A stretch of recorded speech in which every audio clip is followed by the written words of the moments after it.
čusák, hnusák. Moje meno je Creepesta a ja ťa zdravím.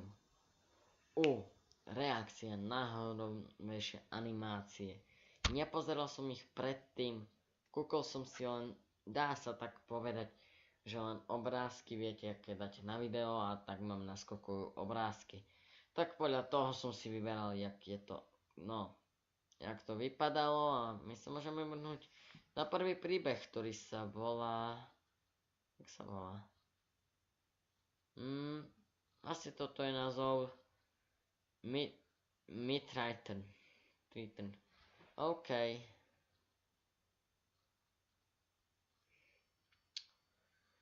No tak. Zatím to asi je také upútavka, nie? Pekne, jak sa krásne smeje to dievčatko. A čo tam je? Nie, naklonená väža. Taký? Nemáš to nič dobrého.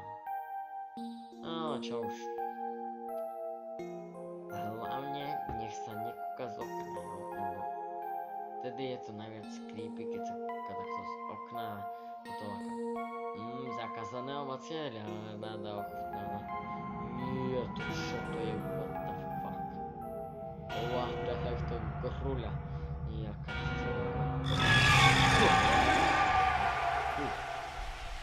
len ma nestrašte.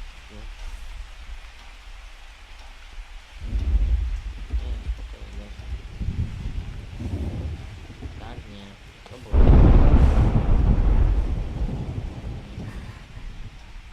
Ten si nebolo dievčatko. Nie, nech ťa matka nenechám nemyslí. Tu všetci si nedávajú pozor, či čo? Aspoň to decko má rozum, nie je rozum. Nie, zrkadlo. A pár hodín, sekundu 12, tak je každý raz by som nechcel byť.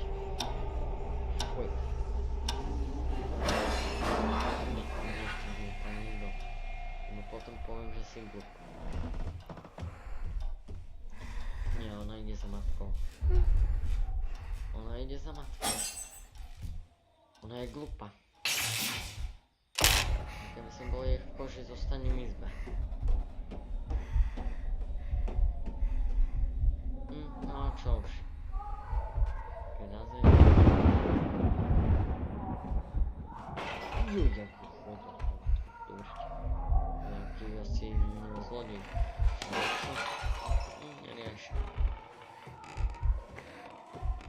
Hlavne, keď až tak zblízka nesledujem.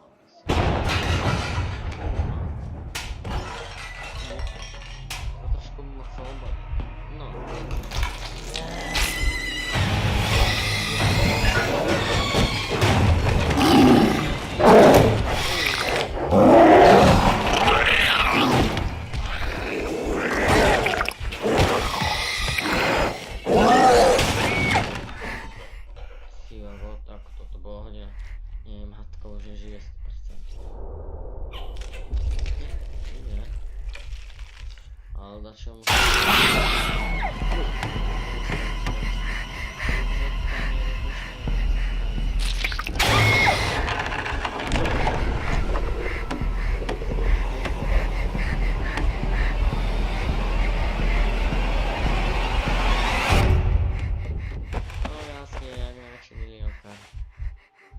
Na posteľ.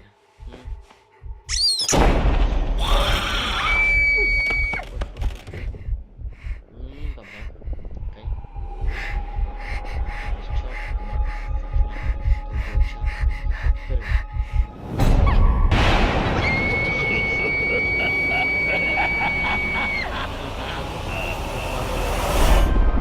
Ďalšími animáciami.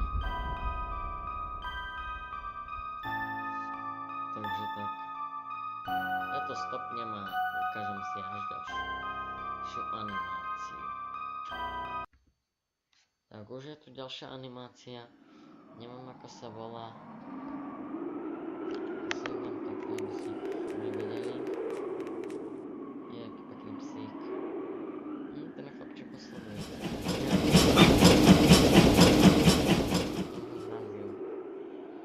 Nie.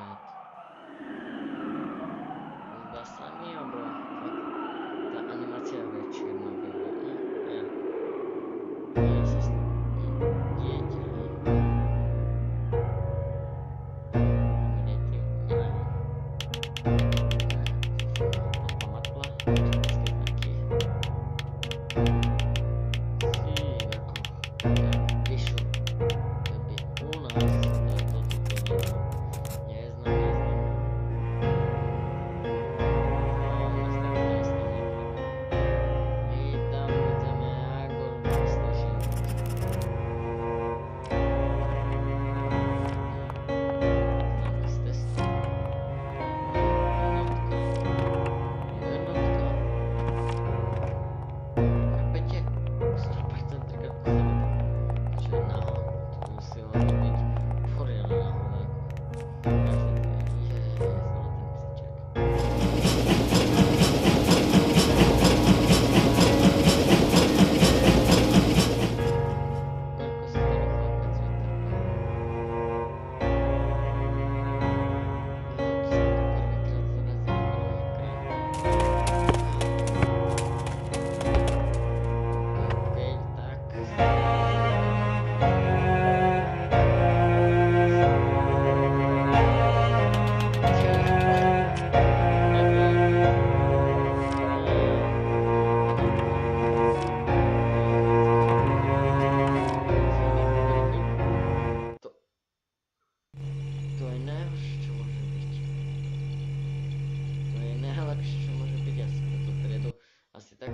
Že každý má 100%.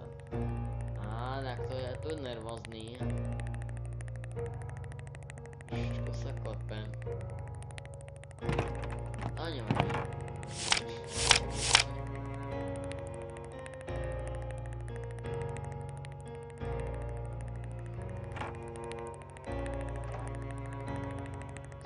Hlava je gruľa dajáka. Čo? Čo to je číslo?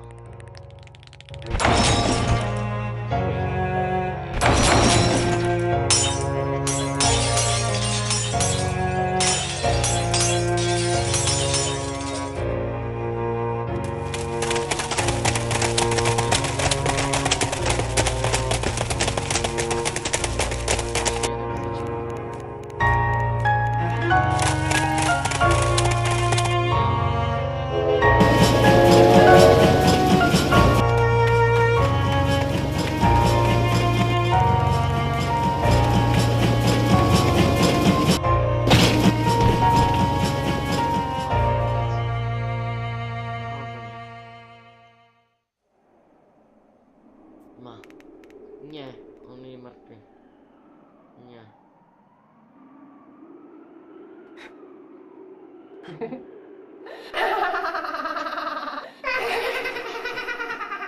Debil. Ešte zomrel by a som sa smiel do seba. Poznáme takých ľudí, naozaj to už. Tak a my sa stretneme u animácie číslo 3 a to bude posledná animácia.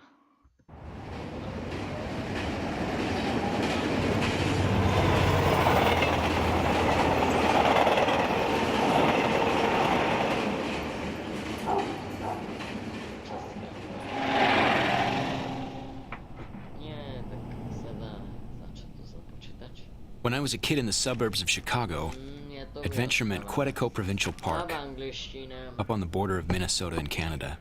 The name implies the place was small, but Quetico is a 1,000,000-acre nature preserve, so big you could go days and days without seeing another soul. We would go on camping trips up there, weeks of canoeing and portaging, seeing bears and moose and deer, sleeping under star-soaked skies. The park was isolated and so pristine, you could actually drink the water straight from the lakes. But I won't be going back to Quetico anytime soon. Not after what happened to a girl named Frances Brandywine.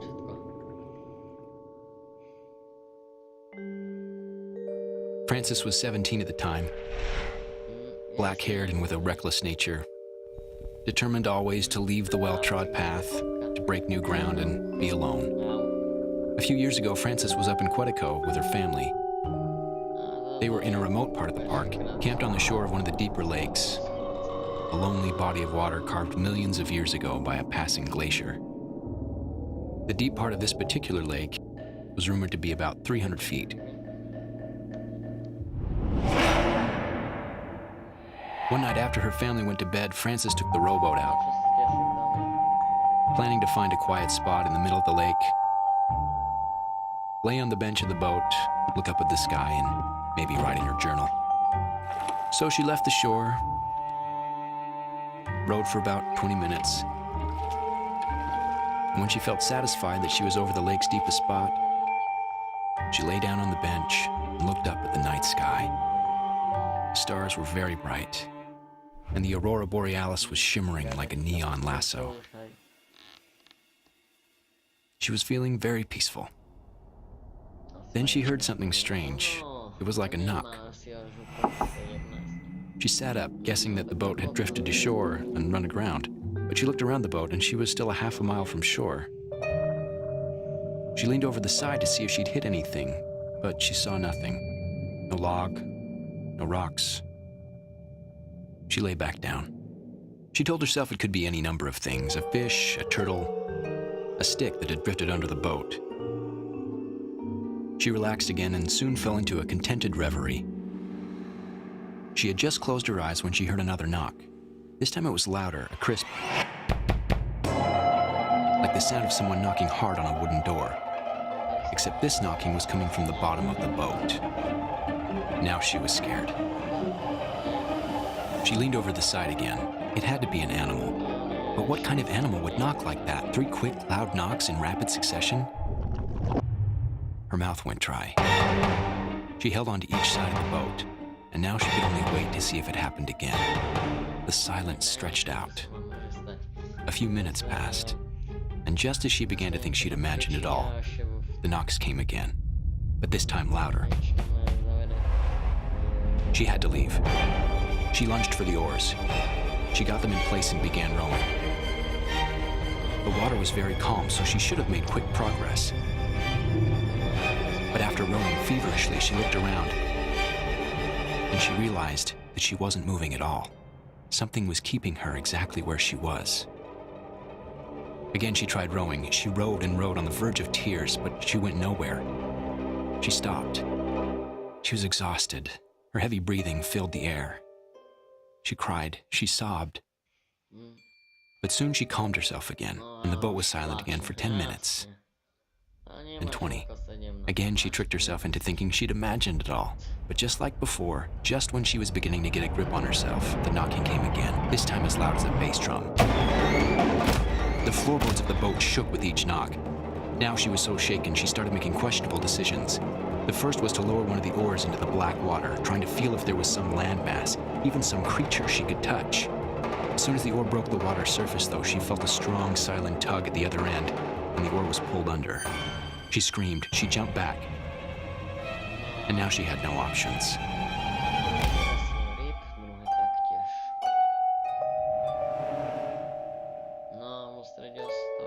All she could do was sit, and hope, and wait.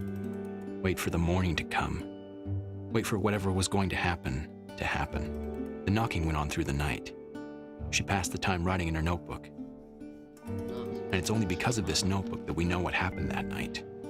Frances can't tell us. She was never seen again. The boat was found on shore the next day, empty but for the journal. On those pages were her frantic jottings, all written in her distinctive handwriting, all but the last page. When the journal was found, that page was still wet, and on it were 4 words, looking as if they'd been written quickly with a muddy finger. They said, "I did knock first." OK, tak dnes sme nezmysla. Majte sa fajn a my sa uvidíme v ďalšej animácii.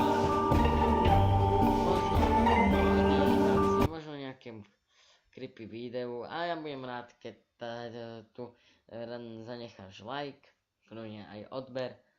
No a nejaký ten koment, aby som si mohol niečo prečítať, takže čauko, voša.